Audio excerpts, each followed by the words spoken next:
السلام عليكم ورحمة الله وبركاته. الحمد لله وكفى وسلام على عباده الذين اصطفى أما بعد فأعوذ بالله من الشيطان الرجيم. والله جعل لكم من أنفسكم أزواجا وجعل لكم من أزواجكم بنين وحفدة. اللهم صل على محمد وعلى آل محمد كما صليت على إبراهيم وعلى آل إبراهيم إنك حميد مجيد. اللهم بارك على محمد وعلى آل محمد كما باركت على إبراهيم وعلى آل إبراهيم إنك حميد مجيد. اللهم بارك على محمد وعلى آل محمد كما باركت على إبراهيم وعلى آل إبراهيم إنك حميد مجيد. সম্মানিত আমার দিনদার ইমানদার ভাইরা, কাছে কিংবা দূরে যে যেখানে বসে আমাদের এই প্রোগ্রাম দেখতেছেন সকলকে আন্তরিক মোবারকবাদ জানাচ্ছি।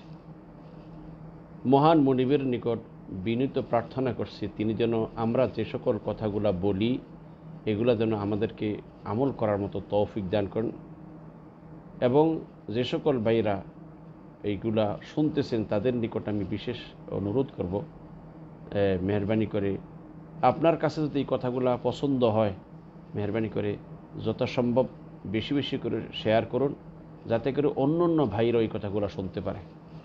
প্রিয় ভাইরা, আমি দীর্ঘদিন ধরে আমরা একটা এই যে সাপ্তাহিক বা প্রতিদিন যে দার্স বা ক্লাস যেটা আমরা করতেছি, আমরা সপ্তাহে 6 দিনে 6টি বিষয়ের উপরে প্রতি শনিবার হকুক বা অধিকার সম্পর্কে আমরা আলোচনা করি। আজকের এই ক্লাসের বিষয়বস্তু হলো পিতামাতার উপরে সন্তানের কি কি হক বা অধিকার রয়েছে। আমরা সবসময় পিতামাতার হক সম্পর্কে আলোচনা শুনি, এটা একেবারে ব্যাপক আকারে আলোচনা হয়, কিন্তু পিতামাতার হক যেমন সন্তানের উপর আছে এমনিভাবে যে সন্তানেরও হক আছে পিতামাতার উপরে, এই কথাটা তেমনটা আলোচনা হয় না যেমনটা আলোচনা হওয়ার দরকার। বাচ্চুভাই একটু বলুন, বাংলাতে লেখুন, এটা কি ক্যামেরাটা কি কাছে আনবো না পিছনে নিব? প্রিয় ভাইদেরকে বলবো যে এই বিষয়টি আমি খুবই গুরুত্বপূর্ণ বিষয়, সকলকে বলবো কথাগুলো মেহরবানি করে আপনার একটু ভালো করে শুনলে অনেক উপকার হবে, কারণ এই বিষয়ে যথাযথ আলোচনা হয় না। তাই মনে রাখতে হবে, পিতামাতা যেমন এটা তামান্না করে যে আমার সন্তানগুলো আমার আনুগত্য করুক, আমার সন্তানগুলো আমার খেদমত করুক, এই কাজটা, এই আকাঙ্ক্ষাটা তখনই বাস্তবায়ন হবে যদি পিতামাতা তার সন্তানের প্রতি যে হক আছে সেই হকগুলো যদি আদায় করে।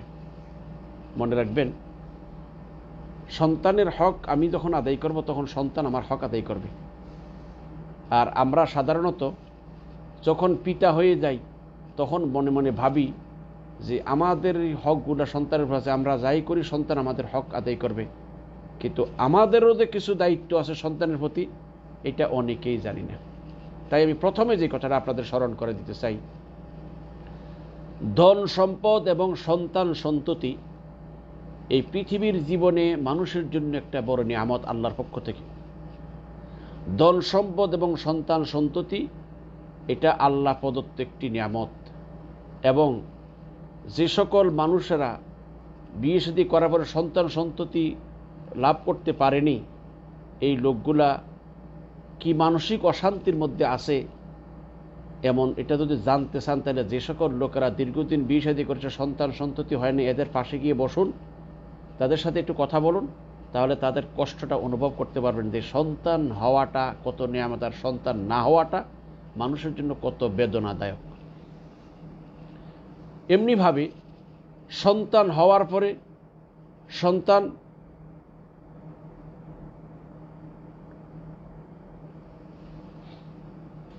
সন্তান হওয়ার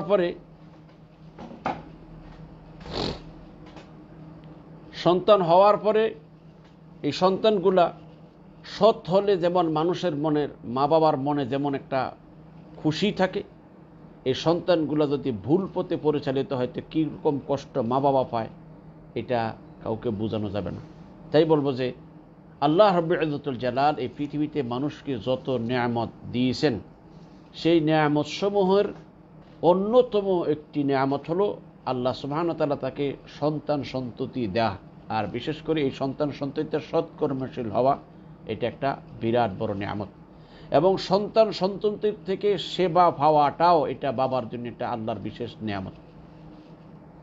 তাই বলবো যে প্রথম যে আল্লাহর যে নিয়ামত দিয়েছেন এটার একটা উদাহরণ আল্লাহ পাক সূরা আন-নাহল 14 নং পারার 72 নং আয়াতে আল্লাহ পাক বলেছেন, ওয়াল্লাহু জাআলা লাকুম মিন আনফুসিকুম আজওয়াজান ওয়া জাআলা লাকুম মিন আজওয়াজিকুম বানিনা ওয়া হাফাদা। আল্লাহ রাব্বুল ইজ্জতুল জালাল বলতে আল্লাহ হলেন সেই সত্তা যিনি তোমাদের জন্য তোমাদের মধ্য হতেই জোড়া সৃষ্টি করেছেন, অর্থাৎ তোমাদের স্ত্রীগণকে সৃষ্টি করেছেন। তারপর বলছেন ওয়া জাআলা লাকুম মিন আজওয়াজিকুম বানিনা ওয়া হাফাদা। আল্লাহ পাক বলছেন এবং তোমাদের জোড়া হতে তোমার জন্য পুত্র এবং পৌত্রাদি অর্থাৎ নাতিপুতি সৃষ্টি করেছেন। তাইলে আল্লাহ রাব্বুল ইজ্জতুল জালাল আমাদেরকে যে নিয়ামত দিয়েছেন যে আমাদের থেকেই আমাদের জোড়া সৃষ্টি করেছেন এবং এই জোড়া থেকেই আমাদের জন্য পুত্র নাতিপুতি মানে ছেলে সন্তান এবং নাতিপুতি সৃষ্টি করেছেন। তাইলে এই আয়াতের দ্বারা এটা বোঝা গেল যে এই সন্তান সন্ততিটা আল্লাহ প্রদত্ত একটি নিয়ামত। আর এই নিয়ামতটা শুধু ছেলে হইলেই হবে, মেয়ে হলে হবে না, এরকম না।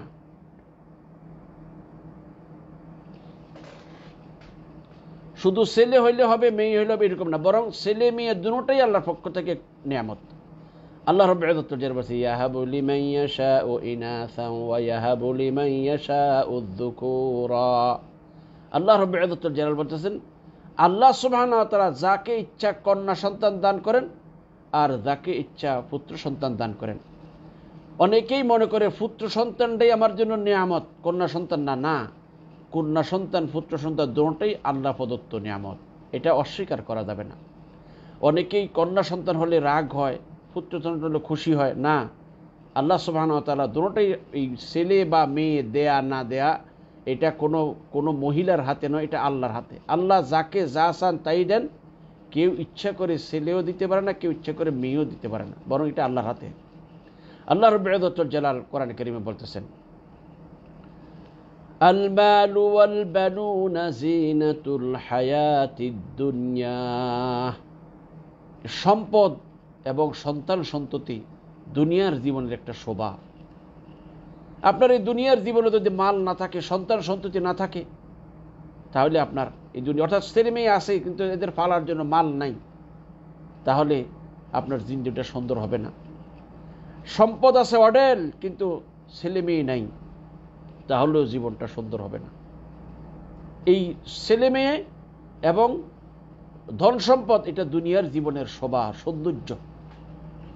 তাইলে আমরা এটা বুঝলাম যে একজন মানুষের আল্লাহর পক্ষ থেকে যত নিয়ামত মানুষকে আল্লাহ দান করেন, সেই নিয়ামত সমূহের অন্যতম একটি নিয়ামত হলো সন্তান সন্ততি দেয়া। এরপরে এই সন্তান সন্ততিগুলো সৎকর্মশীল হলে তো এটা আরো বড় নিয়ামত। তাই আসুন মনে রাখতে হবে, আল্লাহ রাব্বুল ইজ্জতুল জালাল যিনি সমগ্র কায়নাতের সমস্ত সৃষ্টি জগতের একমাত্র স্রষ্টা, তিনি প্রত্যেক হকদারের হক বন্টন করে দিয়েছেন, নির্ধারণ করে দিয়েছেন। এই পৃথিবীতে মানুষ পিতামাতার মাধ্যমে তার মানুষের প্রকাশ ঘটেছে, তাই আল্লাহ সুবহানাহু ওয়া তাআলা পিতামাতার হকের ব্যাপারে কোরআনে কারীমের বহু জায়গায় আল্লাহর হকের পরেই পিতামাতার হকের কথা বর্ণনা করেছেন। আর মানুষের জীবনের শ্রেষ্ঠ নিয়ামতের একটি নিয়ামত হলো যে সেটা হলো যে সন্তান সন্ততি। এই সন্তান সন্ততি যেহেতু আছে, এইটা নিয়ামত তখনই হবে এই সন্তান সন্ততিগুলো যদি উত্তম রূপে আমি তৈরি করতে পারি, গঠন করতে পারি। তাই আল্লাহ রাব্বুল ইজ্জতুল জালাল পিতামাতার জন্য যেমন সন্তানের উপরে কিছু হক দিয়েছেন, তেমনি পিতামাতার উপরেও কিছু সন্তানের কিছু হক দিয়েছেন। অর্থাৎ সন্তানের কাছে যেমন পিতামাতা কিছু জিনিস পায়, এমনিভাবে সন্তানও পিতামাতার কাছে কিছু জিনিস পায়। সন্তানের যেমন পিতামাতার উপর অধিকার আছে, পিতামাতারও সন্তানের উপর অধিকার আছে। অবশ্যই প্রত্যেক অধিকারটা আমাদের ভালো করে বুঝতে হবে। নাজমুল, যদি দেখে থাকো একটা বলো তো যে ক্যামেরাটাকে সামনে আনবো না পিছিয়ে, বেটা একটু বাংলায় লিখে দাও তো, তাহলে আমার এটা বুঝতে হবে যে এই আমাদের এই যে সন্তান সন্ততি, এটাতে আল্লাহর নিয়ামত। এবং সন্তানের উপরেও যে অর্থাৎ পিতামাতার উপরে যে কর্তব্য আছে সন্তানের ক্ষেত্রে, এটা লক্ষ লক্ষ পিতামাতারা বুঝে না। মনে করে যে সন্তান জন্ম দিছি, এখন এই সন্তানগুলো আমার যেমনি ইচ্ছে এমনি করবো, এটা হবে না। তাই আমি সকল ভাইদেরকে বলবো, আজকের এই দার্সটা সকলের জন্য খুব গুরুত্বপূর্ণ। বিশেষ করে যারা পিতা হয়েছেন বা হবেন, তাদের জন্য এটা খুব গুরুত্বপূর্ণ দার্স ক্লাস। ভালো করে কথাগুলো মনে রাখবেন। আসুন, পিতামাতার উপরে সন্তানের কি অধিকার আছে, পিতামাতার উপরে সন্তানের কি হক আছে, পিতামাতার কাছে সন্তান কি পাবে। প্রথম কথাটা সেটা হলো যে একজন পিতা হিসেবে আপনি যদি সুসন্তানের বাবা হতে চান, তাহলে আপনার জন্য এই সুসন্তানগুলা পাওয়ার জন্য একজন সচ্চরিত্রবান, ভালো, দিনদার, ফরেজগার স্ত্রীকে জীবন সঙ্গী হিসেবে গ্রহণ করুন। সন্তান আপনি ভালো চান, একেবারে ভালো ভালো আল্লাহওয়ালা ফরেজগার সন্তান চাইবেন, আর আপনি যারে বিয়ে করলেন সেই বেশি নাচে গায়, নামাজ নাই, রোজা নাই, দিন নাই, শরীয়ত নাই, সবার সাথে সবার ভাবি হয়ে যায়, এমন মহিলার কাছ থেকে আপনি নেক সন্তান কি করে কামনা করবেন? তাহলে যে মাটা, যে সন্তানগুলা যে মায়ের গর্ভ থেকে, যে মায়ের দুধ পান করে, মায়ের গর্ভে থেকে দুধ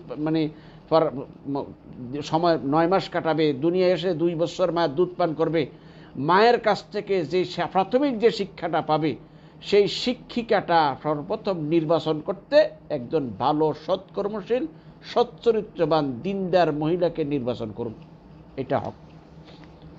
এখন কেননা ইসলামী মনীষীগণ বলেছেন যে তুমি একজন ভালো মা দাও, আমি একটা ভালো জাতি তোমাকে দেব। মা একটা সমাজের মানুষ, ছেলে সন্তান ভালো হওয়ার জন্য মায়ের ভূমিকা অপরিসীম।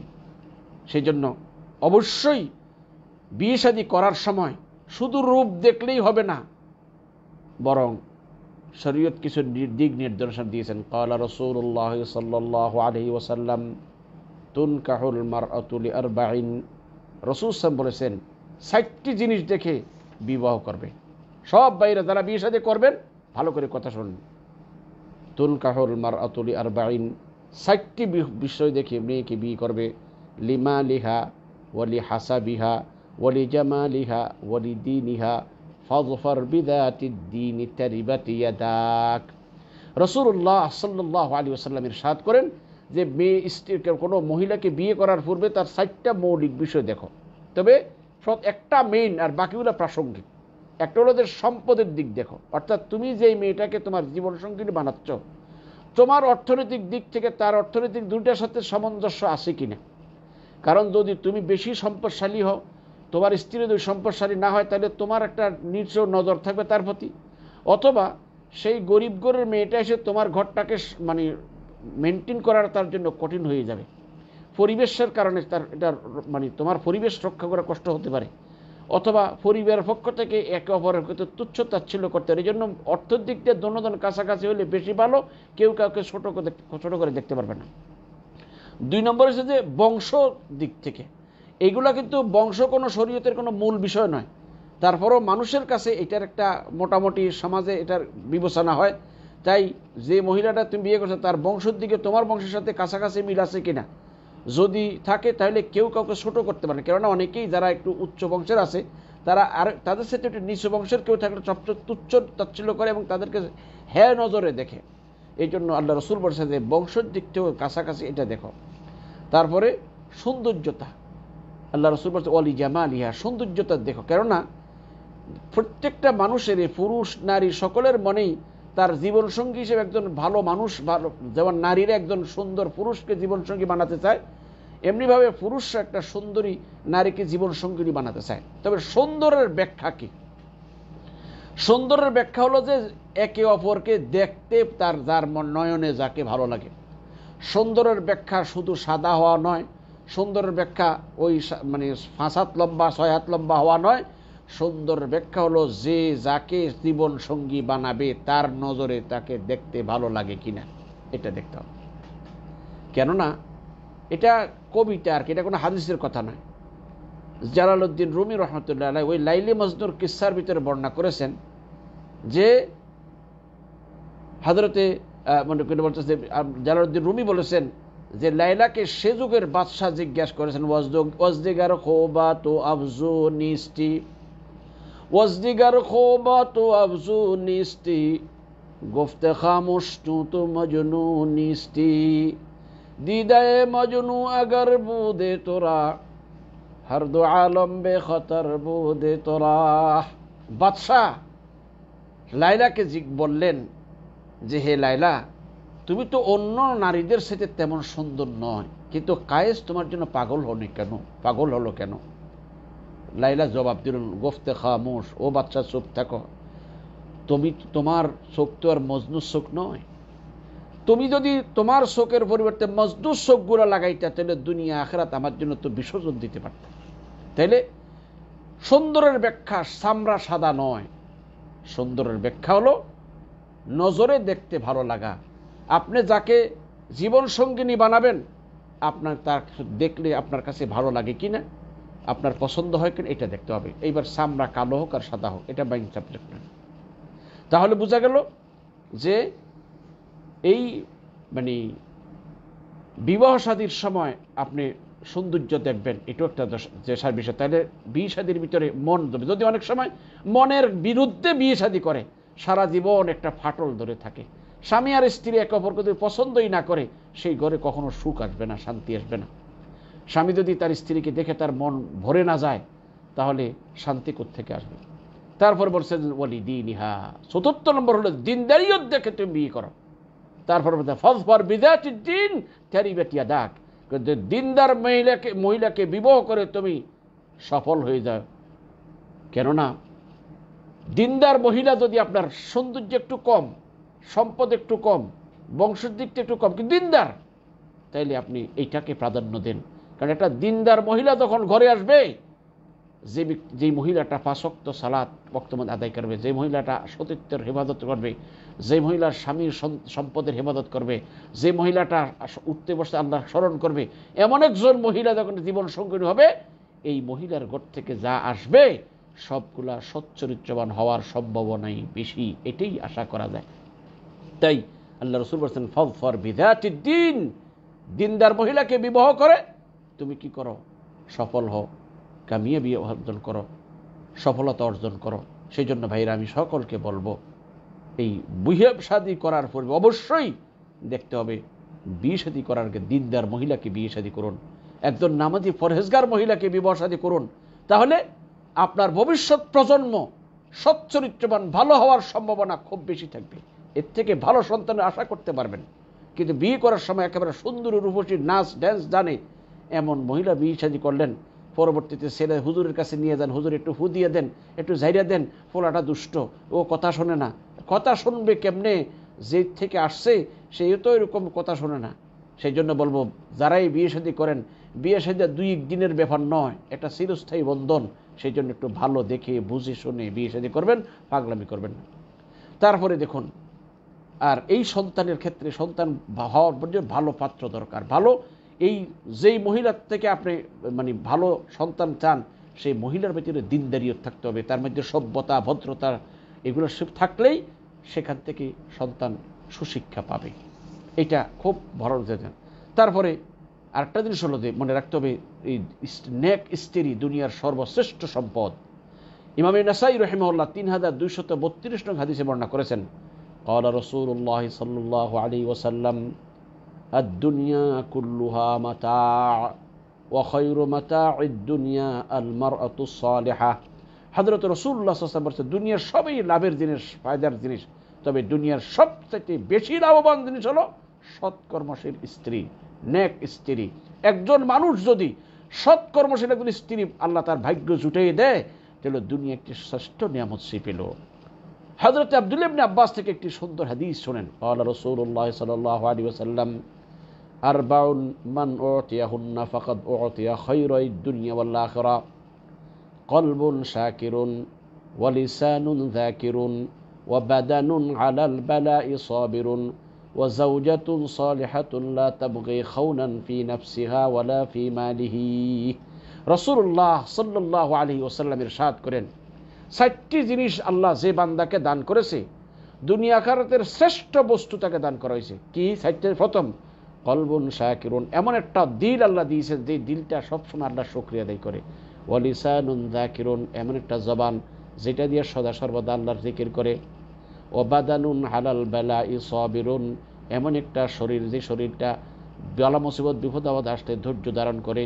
ওয়া যাওজাতুন সালিহাতুন লা তাবগি খাওনান ফি নাফসিহা ওয়ালা ফি মালিহি, এমন একজন সৎ স্ত্রী যে স্ত্রী কখন স্বামীর মালের মধ্যেও খেয়ানত করে না, এবং মানে তার নিজের নফস লা তাব ওয়া যাওজাতুন সালিহাতুন লা তাবগি খাওনান ফি নাফসিহা ওয়ালা ফি মালিহি, নিজের নফসের ভিতরে, অর্থাৎ মহিলা তার নিজের ব্যক্তিত্ব, নিজের চরিত্রের মধ্যেও কোনো খেয়ানত করে না এবং সম্পদের মধ্যেও খেয়ানত করে না। প্রিয় ভাইরা, তাইলে বোঝা গেল যে এই 4টা জিনিস যাকে আল্লাহ দান করেছে, দুনিয়ার শ্রেষ্ঠতম বস্তু দান করেছে, শুকরিয়া আদায় করার অন্তর, আল্লাহর জিকির করা জবান, এবং বিপদে মুসিবতে রোগ ব্যাধি হলে ধৈর্য ধারণ করার মতো একটা দেহ, এবং একটা সৎ স্ত্রী, যে স্ত্রী তার নিজের দেহের মধ্যেও কোনো খেয়ানত করে না এবং স্বামীর রেখে যাওয়া সম্পদের মধ্যে কোনো রকমের খেয়ানত করে না। এই রকমের বিষয়ে যদি স্ত্রী পেয়ে দেয়, তাহলে দুনিয়ার শ্রেষ্ঠ একটা নিয়ামত আল্লাহ তাকে দান করেছে। তারপরে দেখুন, এখন এই সৎ স্ত্রীর কিছু গুণাবলী আল্লাহ রাসূল বলেছেন। হাদিসের ভিতরে আল্লামা ইবনে নাসরুদ্দিন আলবানী রাহমাতুল্লাহ কিছুটা দুর্বলতার কথা বলেছেন, তারপরও হাদিসটা অনেক মুহাদ্দিসিন গ্রহণ করেছেন। হযরতে আবু উমামা আল বাহিরি রাদিয়াল্লাহু আনহু বর্ণিত, ক্বালা রাসূলুল্লাহ সাল্লাল্লাহু আলাইহি ওয়াসাল্লাম, মাস্তাফাদাল মুমিনু বা'দা তাকওয়াল্লাহি খায়রাল লাহু মিন যাওজাতিন সালিহাতিন ইন আমারাহা আতাআতহু ওয়া ইন নাযারা ইলাইহা সাররাতহু ওয়া ইন আকসামা আলাইহা আবাররাতহু ওয়া ইন গাবা আনহা নাসাহাতহু ফি নাফসিহা ওয়া মালিহি। এই হাদিসটি ইমাম ইবনে মাজাহ রাহিমাহুল্লাহ 1857 নং হাদিসে বর্ণনা করেছেন। হাদিসের অর্থ হলো, রাসূল সাল্লাল্লাহু আলাইহি ওয়াসাল্লাম বলেছেন, একজন ঈমানদার ঈমান আনার পরে, তাকওয়ার পরে তার কল্যাণময়জন এর সাথে বড় লাভবান জিনিস আর কিছু না একজন নেক স্ত্রীর সাথে। অর্থাৎ ঈমানদার ব্যক্তি ঈমান আনার পরে, তাকওয়া অর্জন করার পরে সৎকর্মশীল স্ত্রীর সাথে বড় লাভজনক বস্তু ওই ব্যক্তির জন্য আর কিছু নেই। এখন এই সৎকর্মশীল স্ত্রীরা কে? তিনি বলছেন, ইন আমারাহা আতাআতহু, ওই স্ত্রীকে যদি কোনো স্বামী কোনো নির্দেশ দেয় তাহলে সে নির্দেশগুলো পালন করে। স্বামী যদি উত্তর দিকে দক্ষিণ দিকে এরকম না, স্বামী যখন তার যে কোনো কাজ করার জন্য বলে, সাধ্যের ভিতরে সে এটা পালন করার চেষ্টা করে। ওয়া ইন নাযারা ইলাইহা সাররাতহু, আর স্বামী যদি ওই স্ত্রীর দিকে তাকায় তার দিলটা খুশিতে ভরে যায়। মানে কি, স্ত্রীর দিকে যখন তাকায় স্বামীর মনটা ভরে যায়। কেননা স্বামী দেখতেছে তার দিকে, স্ত্রী এই তার দিকে তাকাইলে মন ভরে দেওয়ার মানিটা কি? মানে হলো সে এমন আচার আচরণ, তার বেশভূষা এমন সুন্দর, দেখলে স্বামীর মনটা জুড়িয়ে যায়। বহু নারী আছে তার আচরণ দেখলে জামাই ঘরে যখন, স্বামী যখন ঘরে যায় তার একটু ভিতরে জ্বলতে থাকে। আবার অনেকটা তার বাহ্যিক বেশভূষাও এত বিশ্রী, বাহিরে যাওয়ার সময় সাইজা গুইজা সব করবে, কিন্তু স্বামীর সামনে সিরা ফাড়া দুর্গন্ধওয়ালা গুলো গায়ে দেয়। ঠিক এমনিভাবে অনেক পুরুষও আছে এরকম খাসর, যারা নিজেরা কেনা বলতেছে বাইরে থাকলে খুব সাজ্জা গুজ্জা চলে, কিন্তু যখন নিজেরা কাছে যায় তখন দেখা গেছে যে ঘরে যখন আসে তখন একবার নোংরা জামা কাপড় গুলা পরে তখন চলবে। সেই জন্য বলবো যে না, আল্লাহ রাসূল বলেছে, ওয়া ইন নাযারা ইলাইহা সাররাতহু, স্বামী যখন ওই স্ত্রীর দিকে তাকায় তার দিলটা খুশিতে ভরে যায়, দিলটা খুশি হয়ে যায়, তার আচার আচরণ, তার বেশভূষায় মনটা খুশি হয়ে যায়। এটাও সৎকর্মশীল স্ত্রী। যে স্ত্রী স্বামীর জন্য সাজগোজ করে, স্বামীর মন খুশি করার জন্য, ওইটা সত্যি স্ত্রী। আর যে অন্যের সাজানোর, অন্যের দেখানোর জন্য সাজে, এটা ভালো স্ত্রী নয়, এটা সৎকর্মশীল মহিলা নয়, এটা বদ্দিন মহিলা। তারপর বলছেন ওয়াইন আকসামা আলাইহা আবাররাতহু, যদি স্বামী কোনো কারণে তার কসম করেছে, এই কসম থেকে মুক্ত করে, তার মানে স্বামী বলছে যে আল্লাহর কসম তুমি এই কাজটা করতে পারবে না, ঠিক আছে, স্বামী যেহেতু কসম করবে সে আর যাবে না। অনেক মহিলা আছে তুমি কসম করো, যা আমি করবই না। স্বামী যখন কোনো কারণে একটা কসম উঠেই ফেলছে, স্ত্রী সেই তার স্বামীর কসমটা নষ্ট করে না, চুপ রয়ে গেছে। এটা সৎকর্মের স্ত্রীর গুণ। তার হুয়া ইন গাবা আনহা নাসাহাতহু ফি নাফসিহা ওয়া মালিহি, আর স্বামী যদি কখনো স্ত্রীর থেকে গায়েব হয়ে যায়, কোথাও দূরে চলে যায়, তাইলে সে নিজের নফসের মধ্যে, অর্থাৎ মহিলা তার নিজের দেহের মধ্যে কোনো খেয়ানত করে না। যেহেতু নারীর পুরা দেহটা স্বামীর আমানত। ও নারীদেরকে বলছে, ও ভাইদেরকে বলছে, সবাই এই কথাগুলো আপনাদের স্ত্রীদের শোনাবেন, যে এই স্ত্রীর পুরা দেহটা এটা স্বামীর আমানত। এটা ওর পর পুরুষকে দেখানো, সাজ্জাগুজ্জা পরের দেখানো, অন্যের সাথে শাড়ি গুড়িয়ে পরে দেখানোর অধিকার আল্লাহ পাক নারীর দেয় নাই। সাজগোজ করে তোমার স্বামীর দেখাবে, এটার কথা বলা হয়েছে। তোমার সৌন্দর্য তোমার স্বামী দেখে তার মন খুশি করবে, পর পুরুষে নয়, অন্য বাড়ির বুবুদেরকে দেখানোর জন্য নয়। তোমার সৌন্দর্য, তোমার এই সব কিছু যিনি তোমার জন্য খরচ করে, যিনি তোমার জন্য রাত দিন হাড় ভাঙা মেহনত করে, তাকে দেখানোর জন্য, অন্যকে দেখানোর জন্য নয়। এটা মনে রাখতে হবে। তারপরে হুজুর বলছেন যে সে যদি অনুপস্থিত হয়, কোথাও গায়েব হয়ে যায়, অর্থাৎ চোখের আড়াল হয়, তাই মহিলা তার দেহের মধ্যেও কোনো খেয়ানত করে না, আর স্বামীর মালের মধ্যেও খেয়ানত। আজকে এই বিষয়টা পৃথিবীতে কতজন নারী পাওয়া যাবে যারা আজকে স্বামী থাকা সত্ত্বেও পরকীয়ায় জড়িত? এরা কি সৎকর্মশীল নারী? ও নারী, তুমি সালাত সিয়াম যতই পালন করো না কেন, নামাজ রোজা হজ যাকাত যত করো না কেন, সেজদা দিয়া কপাল যদি দাগ ফেলে দাও, কোনো লাভ নাই। তোমার দেহটা যদি অন্যের জন্য বিলিয়ে দাও, তোমার স্বামীর অবর্তমানে স্বামীর মাল যদি অন্যায়ভাবে খেয়ানত করো, স্বামীর এই তোমার দেহটাতে স্বামীর আমানত, এটা যদি পরপুরুষকে দেখাই থাকো, তাহলে তুমি খেয়ানতকারিনী, তুমি আমানতদার মহিলা নয়, তুমি সৎকর্মশীল মহিলা নয়, তুমি বদ্দিন মহিলা। সেজন্য এটা অবশ্যই মনে রাখতে হবে। একজন সৎকর্মশীল মা, আপনার আমার সবাই যারা বিয়ে শাদী করার আগে বিয়ে শাদী বুঝে শুনে একটা সৎকর্মশীল মা গ্রহণ করার চেষ্টা করুন। তাহলে আশা করা যায় এই মায়ের গর্ভ থেকে যে সন্তানগুলো আসবে, ইনশা আল্লাহ, আল্লাহ পাকের দয়ায় সন্তানগুলা ভালো হওয়ার সম্ভাবনা বেশি। ভাইয়ের আমার, এই পৃথিবীতে যত মনীষীর কথা আপনারা শুনেছেন, যত বড় মানুষের কথা শুনেছেন, এদের ইতিহাস পড়ুন, এদের জীবনী পড়ুন, বারবার করে দেখেন, এই যত ভালো মানুষ তৈরি হয়েছে তাদের মা বাবাগুলা ভালো মানুষ ছিল। ইল্লা মাশাল্লাহ, হয়তো দুই একটা কসিত এমন হয় যেটা আমার দেশে বলে গোবরের টুপে পদ্ম ফুল ফোটে, হতে পারে কসিত, কিন্তু অধিকাংশগুলা তাদের মা বাবা সৎকর্মশীল ছিল বলেই আল্লাহ তাদেরকে সৎকর্মশীল বানিয়েছেন। তাদের এই প্রাথমিক শিক্ষাটা মা বাবার কাছ থেকে পেয়েছে। তাইলে বলবো যে সন্তানের যে অধিকার পিতামাতার উপর রয়েছে, তার প্রথম হলো যে ওই সন্তানের জন্য পিতায় যেন একজন সৎকর্মশীল মা নির্বাচন করে, অর্থাৎ বিয়ে শাদী করতে জন্য সৎ সন্তান পাওয়ার জন্য একজন ভালো মা সে যেন গ্রহণ করে, 1 নাম্বার। 2 নাম্বার, সন্তান ভূমিষ্ঠের পরে সন্তানের কি হক পিতামাতার উপর রয়েছে এটা একটু জান। 1 নাম্বার, প্রথম হলো যে সন্তান ভূমিষ্ঠের পরে সন্তানের কানে আজান দেয়া, এটা সুন্নত এবং পিতার হক, সন্তানের অধিকার পিতার উপরে। পিতার কর্তব্য যে নিজে অথবা কোনো ভালো মানুষ দ্বারা আজান দেওয়াবে। কারণ হাদিসে আছে, বা আরেকটা আছে যে কোনো কোনো বলছে যে ডান কানে আজান, বাম কানে একামত, এটাও করতে পারে, ছেলে হোক আর মেয়ে হোক, দুজনের ক্ষেত্রে। তার দলিল হলো হযরতে রাফি রাদিয়াল্লাহু তাআলা, তিনি তার বাবা থেকে বর্ণনা করতেছেন যে ক্বালা রাআইতু রাসূলুল্লাহ সাল্লাল্লাহু আলাইহি ওয়াসাল্লাম আযানা ফি উযুনিল হাসান ইবনে আলী হিনা ওয়ালাদাতহু ফাতিমাতু বিসসালাত। হযরতে ফাতেমা রাদিয়াল্লাহু তাআলা যখন হাসান রাদিয়াল্লাহু তাআলাকে ভূমিষ্ঠ করলেন, রাসূলুল্লাহ সাল্লাল্লাহু আলাইহি ওয়াসাল্লাম হাসানের কানে আজান দিতে আমি দেখেছি। তাহলে বোঝা গেল যে এই হাদিসটি রাফি ইবনে খাদিজ তিনি বলতেছেন যে রাসূলুল্লাহ সাল্লাল্লাহু আলাইহি ওয়াসাল্লাম এই যে হাসানের কানে আজান দিয়েছে এটা আমি দেখছি, আজানের জন্য সালাতের জন্য যেমন আজান দেওয়া হয় এই রকমের আজান দিয়েছেন। তাহলে একজন পিতার জন্য এটা কর্তব্য, সন্তান যখন ভূমিষ্ঠের সময় হয় তাহলে এই মাসালাগুলো জেনে নেওয়া, সন্তান হওয়ার সাথে সাথে এটা যখন পুরস্কার করে সারবে তখন তার এক কানে আজান আর এক কানে একামত দিবে। এটার হিকমত কি? হিকমত হলো যে এই সন্তানটা যে মুসলমানের ঘরে আসলো, তার প্রথমে তার কানের ভিতরে এই আল্লাহর একত্ববাদের এই শব্দটা শোনাই দেওয়া হলো যে তোমার তুমি একজন মুমিনের ঘরে আল্লাহর বরত্বতা, আল্লাহর একত্ববাদের সাক্ষী, রসুলের রিসালাতের সাক্ষী, এটা তাকে স্মরণ করে দিল। কেউ আবার এমন ব্যাখ্যা করেছেন, এটা হাদিসের কথা নয়, মুফাসসির ওলামায়ে কেরামদের ব্যাখ্যা। কেউ বলেছে মানুষ যখন জন্মগ্রহণ করার পরে তার এক কানে আজান আর এক কানে একামত দেওয়ার পরে তার স্মরণ করাই দিল আজান একামত হয়ে গেছে, জমাতের আর সময় বেশি বাকি নেই, তার তুমি প্রস্তুতি গ্রহণ করো।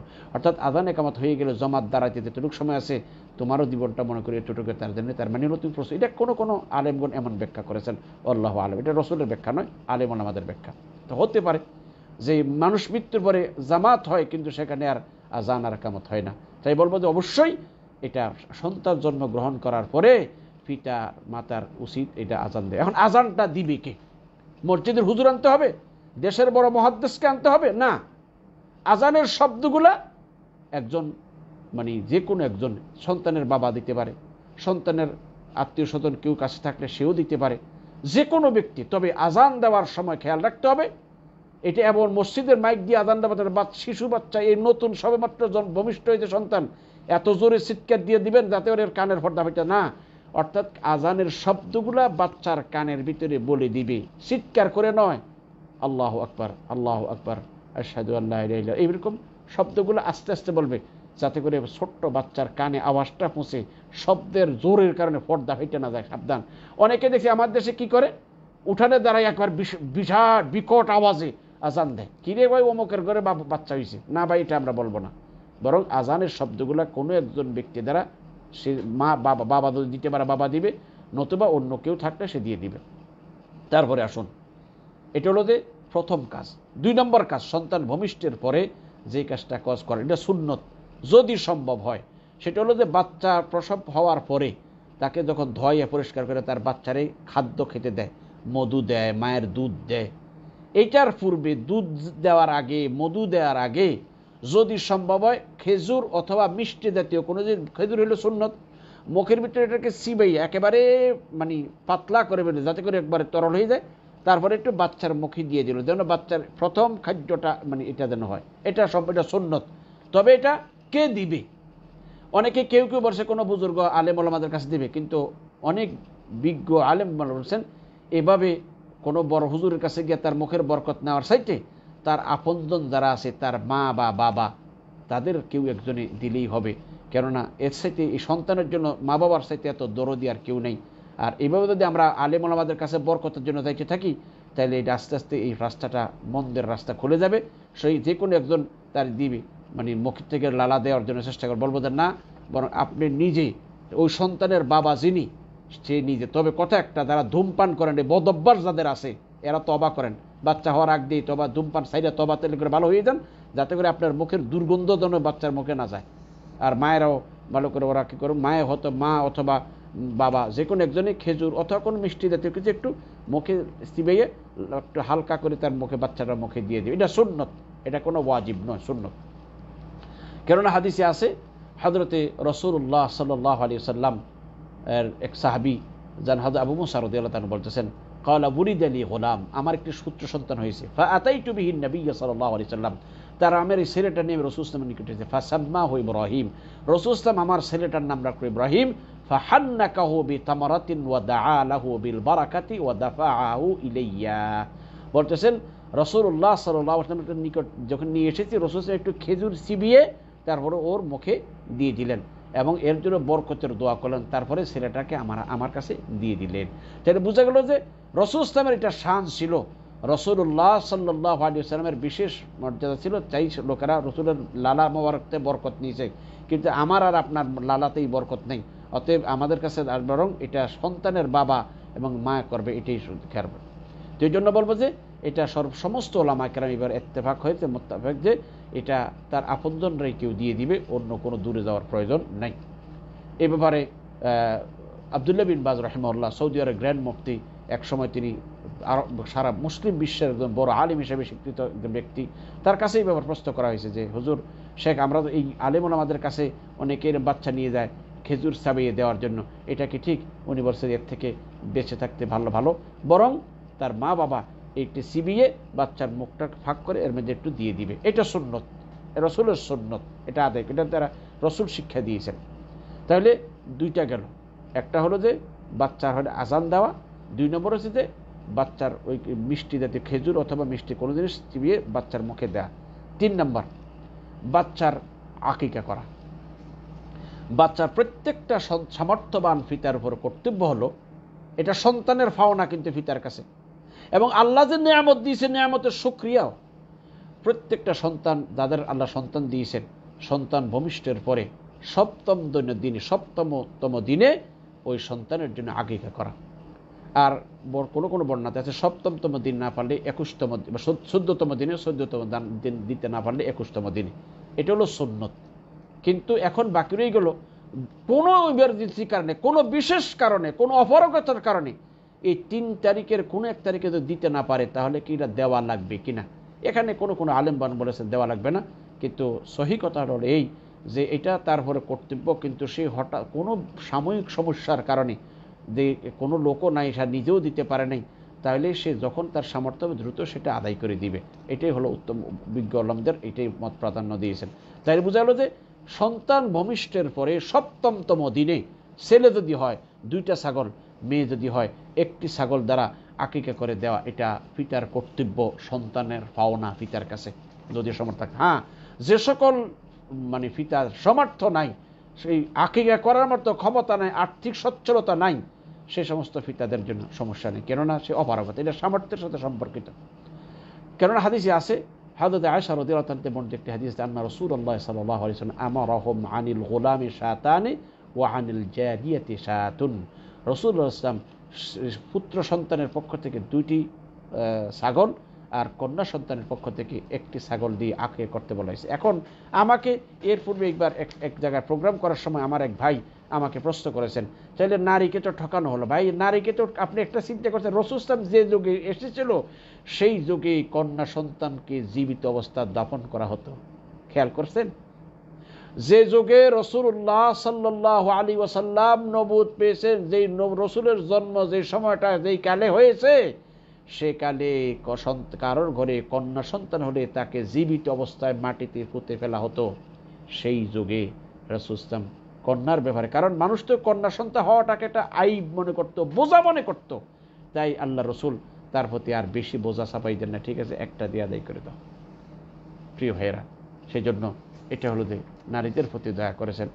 তাই এটা ছেলে যদি হয় 2টা ছাগল, মেয়ে হলে 1টা ছাগল। অনেকে গরু দিয়ে দেয়, ভাইদের খবর যে গরু দেওয়া সুন্নতের খেলাফ। যদি দেন তাহলে একজনরে 1টা দিয়ে দিতে হবে। আপনার ছেলে একজন, অনেকে আছে যে না আমার অনেক মেহমান, সেই জন্য আমি মেহমানদেরকে খাওয়াবো, তাই আমার কি দরকার একবার বেশি বড় একটা ষাঁড় গরু আমার আনতে হবে, বেশি বেশি লোক খাওয়ার দেবে, এটা আপনার এখতিয়ার। কিন্তু সেখানে কোরবানির মতো ভাগ বসাবেন না। কোরবানিতে যেন একাধিক ব্যক্তি অংশীদার হয়, কিন্তু আকিকার ভিতরে একাধিক ব্যক্তি অংশীদার হওয়ার কোনো স্পষ্ট কোনো বর্ণনা নাই। তাই আমরা বলবো যে এখানে কিয়াস না করে বরং আকিকা যদি দেন তাহলে 1টা গরু একজন নামে দিয়ে দেন। আর না হয় আপনাকে যদি বোঝা উঠাইতে না চান, তো শরীয়ত আপনাকে যেটা দিয়েছেন সেটা আপনি মেনে নেন। একজনের জন্য, ছেলের জন্য 2টা ছাগল, মেয়ের জন্য 1টা ছাগল, আপনি ওইটা দেন। শরীয়ত আপনাকে গরু দিতে বলেন নাই, আপনার উপরে এত বড় বোঝা চাপাই দেয়নি। মাসুদ একটু বাংলায় লিখে দেন তো, ক্যামেরাটাকে আমি সামনে নিব না পিছনে নিব?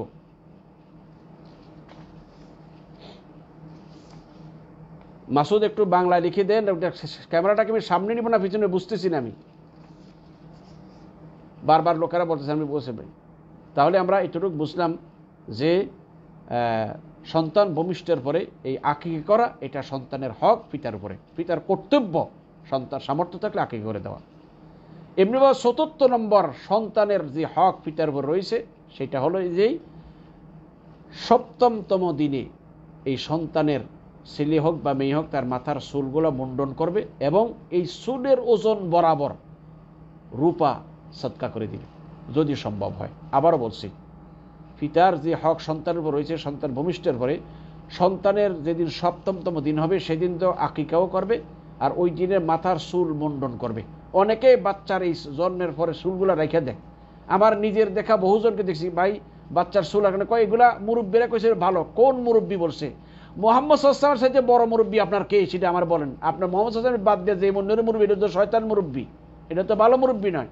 মুহাম্মদুর রাসূলুল্লাহ সাল্লাল্লাহু আলাইহি ওয়াসাল্লামের সুন্নত হলো যে বাচ্চা ভূমিষ্ঠের ৭ম দিনে বাচ্চার আকিকা করবে, নাম রাখবে এবং তার মাথার চুল মুন্ডন করে দেওয়া, এটা সুন্নত।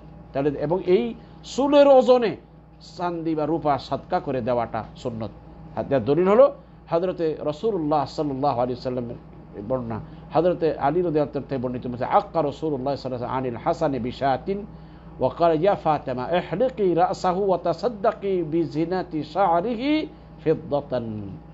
হযরতে রাসূলুল্লাহ সাল্লাল্লাহু আলাইহি ওয়াসাল্লাম হাসান রাদিয়াল্লাহু আনহু জন্মের পরে তিনি একটি ছাগল দ্বারা একটি ছাগল দ্বারা তার আকিকা করেছেন এবং কি করেছেন বলছে যে, যেহেতু হয়তো এই হাদিস অনুযায়ী হয়তো বা আর্থিক সচ্ছলতা মানে অসচ্ছলতার কারণে হতে পারে এমন, তাহলে কোনো ব্যক্তি যদি আর্থিক অসচ্ছলতা সে একটা দিতে পারে, দুইটা দেওয়া সুন্নত, যেহেতু স্পষ্ট বর্ণনা, তাহলে বুঝতে হবে যে এই হাদিসে যদিও একটা কোনো কোনো বার্তা দুইটা হয়েছে, তাহলে এটা আমরা বলবো যে একটা দ্বারা দেওয়াটাও জায়েজ হবে যদি কি হয় সামর্থ্য ওই রকম দুইটা দেওয়ার মতো না থাকে। তাহলে আমরা যেটা বুঝলাম যে সন্তান মাথার চুল মুন্ডন করে এই চুলের ওজন বরাবর রূপা দান করে দেওয়া, এটাও সুন্নত যদি তৌফিক থাকে, আর যদি তৌফিক না থাকে তাহলে সমস্যা নেই। ৫ নম্বর হলো যে সন্তান ভূমিষ্ঠ পরে সন্তানের যেটা হক, পিতার কাছে যেটা পাও না, একটা সুন্দর নাম রাখবে। ও ভাইয়েরা, যারা আমার এই কথাগুলো শুনতেছেন সকল ভাইদেরকে বলবো, সাবধান, কথাটা ভালো করে শোনার চেষ্টা করুন। বাচ্চা হওয়ার আগেই ফিঙ্কি মিঙ্কি রিঙ্কি আগের থেকে নাম সিদ্ধি করে শুরু করে, নাট বল্টু যত যা আছে সব চিন্তা করে। ভাইরা আমার, আপনি আপনার এই সন্তানের নাম নিয়ে আপনাকে দুনিয়াতেও ডাকবে, আখিরাতেও ডাকবে। পরকালে আপনার সন্তান অমুকের বাবা বলে ডাকা হবে। তাই একটা সুন্দর নাম চয়েস করুন। কি নাম যে রাখে এখন, সুবহানাল্লাহ, ওয়াল্লাহ জিজ্ঞেস করা ছাড়া বোঝা যায় না এটা কি মুসলমানের নাম হিন্দুর নাম, বুঝেই যায় না। ফিঙ্কি নাম রাখতে, ফিঙ্কি এটা কি হিন্দু কইব না মুসলমান কেউ জানি না। রিঙ্কি কইছে, রিঙ্কি কি হিন্দু বলবো না কেন বলতেছে মুসলমানও জানি না কিছু, জিজ্ঞেস করা ছাড়া এমন নাম রাখছে মহুয়া। এটা কি বলবো, এটা কি মুসলমানের নাম না হিন্দুর নাম? এটার কোনো আলামত আছে? কিচ্ছু বোঝা যায় না এটা কি ইসলামী নাম না অন ইসলামিক নাম। কেন ভাই, দুনিয়াতে নামের অভাব হয়ে গেছে। এমন নাম রাখলেন যেটা হিন্দু না বৌদ্ধ না খ্রিস্টান বোঝা যায় না জিজ্ঞেস করা ছাড়া। আবার জিজ্ঞেস করে, ভাই আপনি কি মুসলমান না হিন্দু, কেন আপনি এই রকমের নাম কেন চয়েস করলেন? কত আজব। আমি এখানে এক জায়গায় এক কোম্পানি প্রোগ্রামে ছেলের নাম রাখছে জেন্টেলম্যান, সুবহানাল্লাহ, কি রুচি। আর একজন নাম রাখছে মাস্তান। আমার এনে আসে মাঝে মধ্যে ইন্ডিয়ান একজন লোক, হের নাম মাস্তান, বাপের নাম রাখতেই মাস্তান রাখছে, আউযুবিল্লাহি মিনাশ শাইতানির রাজিম। মনে করে যে মাস্তান নাম রাখলে আমার ছেলে মাস্তান হবে। মাস্তান কোনো গর্বের বিষয় না। ছেলে মাস্তান হওয়া এটা বাবার জন্য আইব, এটা বড় কলঙ্ক। সেই জন্য ভাইদেরকে বলবো যে সন্তান হলে একটা সুন্দর নাম রাখবেন। নামটা একটা সুন্দর দেখে নাম, উত্তম নাম আব্দুল্লাহ, আব্দুর রহমান। তাছাড়া নবীদের নামের সাথে মিশিয়ে নাম রাখেন, অথবা আল্লাহর গুণবাচক নামের সাথে আব্দুল্লাহ লাগাই নাম রাখবেন। কিন্তু নামটা এমন নাম রাখবেন যেটা মুসলমান নাম বোঝা যায়, হিন্দু না বৌদ্ধ জিজ্ঞেস না করার আগে। আর এই নামটা ৭ম দিনে রাখা সুন্নত। তবে যদি কোনো কারণে আগে রাখতে হয় তাও রাখা যায়, সমস্যা নেই। তার দলিল কি? হাদিসে আছে, হযরতে রাসূলুল্লাহ সাল্লাল্লাহু আলাইহি ওয়াসাল্লাম বলেছেন যে আমার গতকাল রাত্রে উলিদা লি লাইলা গোলামুন ফাসাম্মাইতুহু বিইসমি আবি ইব্রাহিম। মুসলিম শরীফ একটি হাদিস, 2315 নং হাদিস। হযরত রাসূলুল্লাহ সাল্লাল্লাহু আলাইহি ওয়াসাল্লাম বলেছেন, আজকের রাত্রে আমার একটি পুত্র সন্তান হয়েছে, আমি তার নাম আমার বাবার নাম ইব্রাহিমের নামে নাম রাখছি। অর্থাৎ মারিয়া কিপ্তিয়ার করে যে সন্তান হয়েছিল ইব্রাহিম, রাসূল সাল্লাল্লাহু আলাইহি ওয়াসাল্লাম তার নাম ইব্রাহিম রাখছে। তাহলে জন্মের যেদিন হয়েছে সেদিনই নাম রাখছে ইব্রাহিম। তাহলে বোঝা গেল যে এই জন্মের দিনও নাম রাখা যায়। তবে অপর হাদিসে আছে সেটা হলো ৭ম দিনে রাখা। তাহলে ৭ম দিনে রাখা উত্তম, যদি প্রয়োজনে আগেও রাখে জায়েজ আছে, কোনো সমস্যা নেই। আগে রাখার কারণে এটা সমস্যা। অনেকে আগের থেকে নির্ধারণ করে রাখে, আমার যদি আল্লাহ পুত্র সন্তান দেয় তাহলে আমি এমন নাম রাখবো, যদি কন্যা সন্তান হয় তাহলে এমন নাম রাখবো, সমস্যা নাই। একটা মা বাবার একটা পছন্দ থাকে, এই নামটা আমার কাছে খুব সুন্দর লাগে, তাহলে আমার সন্তান আমি এই নাম রাখবো। অনেকেই চিন্তা করে মায়ের নামের সাথে মিলিয়ে রাখতে হবে, বাবার নামের সাথে মিলিয়ে রাখতে হবে, এইরকম কোনো শর্ত নেই। মা বাবার নামের সাথে মিলিয়ে রাখলে আপনি জান্নাতে চলে দেবো, এইরকম কথা কোথাও নেই। মা বাবার নামের সাথে না মিললে জাহান্নামে যাব, এমন নাই কথা। বরং একটা সুন্দর নাম চয়েস করে রাখেন। আপনার বাবে হয়তো আপনার নাম সুন্দর রাখা নেই, তাই এখন আপনি আপনার ছেলের নামটা অসুন্দরে রাখবেন। নাম রাখছে বলি মাউদ বা সালি মাউদ, এই বলে নাম, আউযুবিল্লাহি মিনাশ শাইতানির রাজিম। কি যে নাম রাখে, কালামিয়া নাম, আস্তাগফিরুল্লাহ। কেন রে ভাই, দুনিয়াতে নাম নাই। নাম রাখছে হেজা, মানে বেল্ট, এইটাই দেশে দেখছি, আউযুবিল্লাহ। হেজা নাম রাখছে, হেজা মানে জুতা, জুতা বুঝি কারণ নাম হয়? আউযুবিল্লাহি মিনাশ শাইতানির রাজিম। এগুলা অজ্ঞতার মূর্খতা। সেই জন্য একটা সুন্দর নাম চাইবেন। কেন হাদিসে আছে, রাসূল সাল্লাল্লাহু আলাইহি একটি হাদিস বলছেন, ইন্নাকুম তুদআউনা ইয়াওমাল কিয়ামাতি বিআসমাইকুম ওয়া আসমাই আবাইকুম ফাআহসিনু আসমাআকুম। এই হাদিসটি ইমাম আবু দাউদ রাহমাতুল্লাহ আলাইহি 4849 নং হাদিসে বর্ণনা করেছেন। আল্লামা নাসিরুদ্দিন আলবানী রাহিমাহুল্লাহ এই হাদিসের বর্ণনাকারীর একটু দুর্বলতা আছে, তবে অনেক মুহাদ্দিস এটা বর্ণনা করেছেন। সেটা হলো যে তোমাদেরকে কিয়ামতের দিন তোমাদের নাম তোমাদের বাবার নাম নিয়ে ডাকা হবে, সুতরাং তোমরা তোমাদের নাম রাখতে সুন্দর নাম রাখিও। আপনার একটা ছেলে হয়েছে, একটা সুন্দর নাম রাখেন না চয়েস করে, অর্থবোধ একটা নাম রাখেন না, কি যে নাম রাখে বল্টু নল্টু না ভাই, সুন্দর একটা নাম চয়েস করুন। তাছাড়া এভাবে সন্তান প্রসবের পরে আরেকটা কাজ, যেটা বাবার কর্তব্য, সেটা হলো সন্তানের খতনা করাই দেওয়া, সন্তানের খতনা করাই দেওয়া। সেজন্য অবশ্যই সন্তানকে খতনা করা এটা মা বাবার দায়িত্ব। কারণ আমার জানা মতো আমি এমন অনেক ঘটনাও জানছি যে মা বাবা সন্তানকে খতনা করার লাগে, মুসলমানি যেটাকে আমরা বলি, এটা করাইতে ভুলিয়ে গেছে। ছেলের জন্য বিয়ে শাদী করার বউ দেখা, বিয়ে শাদীর দিন তারিখ ঠিক হয়ে গেছে, এখন ছেলে চুপচাপ রয়েছে, কারোর সাথে কথা বলে না। কি ব্যাপার? বলছে যে কিরে বাবা, তোর জন্য বউ দেখলাম, সব বিয়ে শাদী সব ঠিক করলাম, তুই বিয়ে করবি না? তুই যে কথা খুশির জায়গায় অসন্তুষ্ট। সে তার দেখ দাদির কাছে যাই বলছে, দাদি আমারও তোরা বিয়ে করে, আমার এখনো মুসলমানই করায়নি। আলিয়াজুবিল্লাহ। চিন্তা করে দেখছেন মা বাবার বুদ্ধিমানের অবস্থা, কত হুঁশিয়ার মা বাবা। আলিয়াজুবিল্লাহ। না ভাই, এটা মা বাবার কর্তব্য। খতনা সপ্তম দিনেও করতে পারেন, অথবা ছোটো কালে করে নেওয়া, যতক্ষণ পর্যন্ত সে সাবালেক হওয়ার আগে আগে, অর্থাৎ ছোট্ট বয়সে করে নেওয়াটাই উত্তম হবে। যত কম বয়সে করা যায় এটা করে নেওয়া ভালো। সপ্তম দিনে, অনেক দেশে 7 দিনের দিনে করে, কেউ প্রথম মাসে করে। তাই বলবো যে অবশ্যই আপনারা চেষ্টা করবেন যে এই খতনা করাই দেওয়াটা, এটা ফিতার একটা কর্তব্য। কেননা ফিতরতি সেই স্বভাবগুলো মানুষের রয়েছে, তার মধ্যে একটা হলো খতনা করানো। এটা হলো মানুষের ফিতরতি সুন্নত, এটাকে সুনানুল ফিতরা বলা হয়, ফিতরতি সুন্নত। এটা প্রত্যেকটা ব্যক্তির কর্তব্য, এটা করে নাও। প্রিয় ভাইরা, এই পর্যন্ত ভূমিষ্ঠের পরে এই প্রথম কয়েকদিনের যে করণীয়গুলো বললাম, এবার আবার আরেকটা রয়েছে যে শিক্ষা দীক্ষা ভরণ পোষণ, এইগুলো সাধ্য অনুযায়ী পিতার উপর কর্তব্য সন্তানকে দেয়া। কিন্তু বিষয়টা লম্বা হয়ে যাবে বিদায় আপনাদের জন্য কষ্ট হবে বলে আমি আজকে শুরু করলাম না। এইটার উপর আমি সকল ভাই যারা আজকে এই প্রোগ্রামটা দেখতেছেন, সকল ভাইদেরকে বলবো, আগামী শনিবার রাত 8:45 সময় আবারও আপনাদের সাথে দেখা হবে।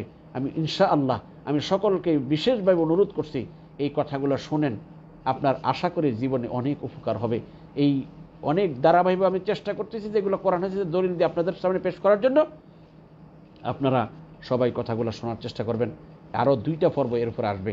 এই যে সন্তানের আরও যে কী কী অধিকার রয়েছে, এই যে তার শিক্ষা, তার ভরণ পোষণ, এবং তার জন্য কেন বলতেছে ধর্মীয় শিক্ষা, এমনি শিক্ষা, এবং তাদের ভিতরে ইনসাফ কায়েম করা, অনেক গুরুত্বপূর্ণ কিছু কথা আছে যেগুলা আমাদের জানাটা অবশ্যই জরুরি। এই না জানার কারণে আজ পিতার বদাচরণের কারণে পুত্র আজ সন্তানের মানে পিতার প্রতি ক্ষোভ। কেন ভাই, আপনি পিতা, আপনি মনে করবেন না। আরেকটা জিনিস, অনেকে মনে করে যে আমার 10টা ছেলে 15টা ছেলে, বাহানি করে কি গর্ব, আমার ডজনের ছেলে। ভাইজান, আপনার ছেলে 200 হইলেও লাভ নাই যদি ভালো মানুষ না হয়। এই জন্য আপনি শিখে নেন আপনার সন্তানকে ভালো মানুষ কেমনি বানাবেন, আপনার কি কর্তব্য আছে।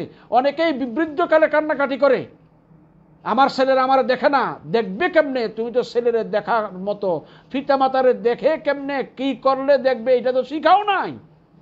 পাপের প্রায়শ্চিত্ত নিজে ভোগ করো।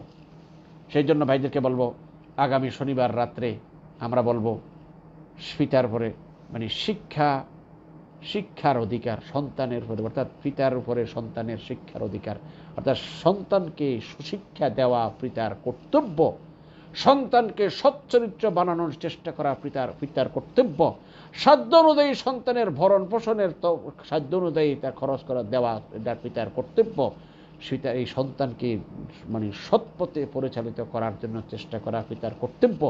এগুলা না করলে কিয়ামতের ময়দানে অবশ্যই অবশ্যই জবাবদিহি করতে হবে। আমি ওই পর্বটা একটু লম্বা হয়ে যায় বিদায়, আজ আর দেরি করলাম না। ইনশাআল্লাহ আগামী শনিবার রাত 8:30 ইনশাআল্লাহ আবারও দেখা হবে। আপনাদের সকলকে দাওয়াত দিলাম, আগামীকাল রাত্রে আমরা মৌজার উপর মাসা তায়াম্মুম এবং মৌজার উপর মাসার এই দুটো বিষয়ের উপর আলোচনা করার চেষ্টা করব। আপনাদের সকলকে দাওয়াত দিলাম। সব ভাইদেরকে বলবো রাত 10টায়, রাত সৌদি আরবের সময় রাত 10টায় আগামীকাল ইনশাআল্লাহ দেখা হবে।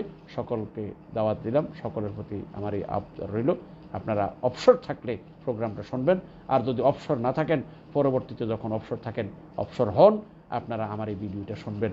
আশা করি ইনশাআল্লাহ আপনাদের উপকার হবে। আল্লাহ যেন তার খাস করে এই কথাগুলো আমাকেও বোঝার তৌফিক দান করেন এবং আপনাদেরকে বোঝার তৌফিক দান করেন এবং জীবনের শেষ মুহূর্ত পর্যন্ত এই কথাগুলো তার মেনে চলার তৌফিক যেন দান করেন। এই বলে আমি আজকের এই প্রোগ্রাম শেষ করলাম। ওয়া আখিরি দাওয়ানা আনিল হামদুলিল্লাহি রাব্বিল আলামিন। এবার যদি কোনো ভাইয়ের কোনো প্রশ্ন থাকে দয়া করে করতে পারেন। কোনো ভাইয়ের কিছু জিজ্ঞাসা করার থাকলে জিজ্ঞাসা করতে পারেন।